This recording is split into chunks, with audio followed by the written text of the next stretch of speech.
It's that time of year again. Just going off the top of my head here, kind of like last year. So yeah, this is the third year now since I started making the videos, animations. A lot has changed, which I'd say is quite a good thing.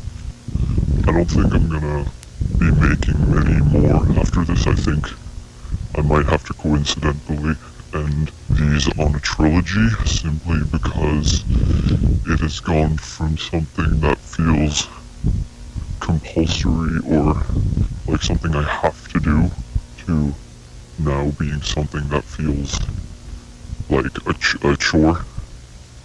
I do still hold a lot of the previous stands that I had before, the biggest one being it doesn't get better, it just gets easier to manage. I have not had to see my therapist as often anymore, which is, I'd say, a really good thing. My panic attacks and anxiety attacks and also flashbacks have basically, I wouldn't say nullified. Where I used to get, I would say, maybe almost 3 full panic attacks a week. I am now down to 1 per, 2 months maybe? I'd say the biggest improvement for me has been the flashbacks. Still sort of experienced them in a way, but they are no longer flashbacks. They're more just like, they almost have the same reaction to me now as like a cringy memory. You know, just like they're just a bad memory now. I would definitely not say that it's all sunshines and rainbows, though. I would compare it not to like a light at the end of the tunnel scenario, but more now just like being in a field and everything is really foggy.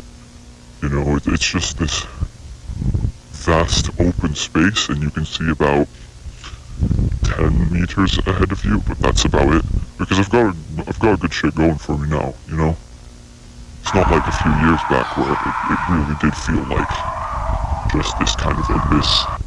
I do have good shit going for me, but it still is nowhere near where I need to be, I guess. I'd say now the biggest struggle I still have with everything that happened. I still get these bursts of anger, which is now still something that does intrude on my daily life. It's really aggressive too, and if I do not take care of that then often will end up spiraling into either a panic attack or some form of other negative outburst later down the road. He had a very specific face, and sometimes when I'm doing something, I will see parts of his face in other people. It's similar to, you know, a mother's eyes in a baby or some shit. I suppose it sounds cheesy, but yeah, I'm just currently focusing on also surrounding myself with people who are not just positive, but also affirming in a way that's constructive and healthy. I don't really know how I'm gonna conclude this.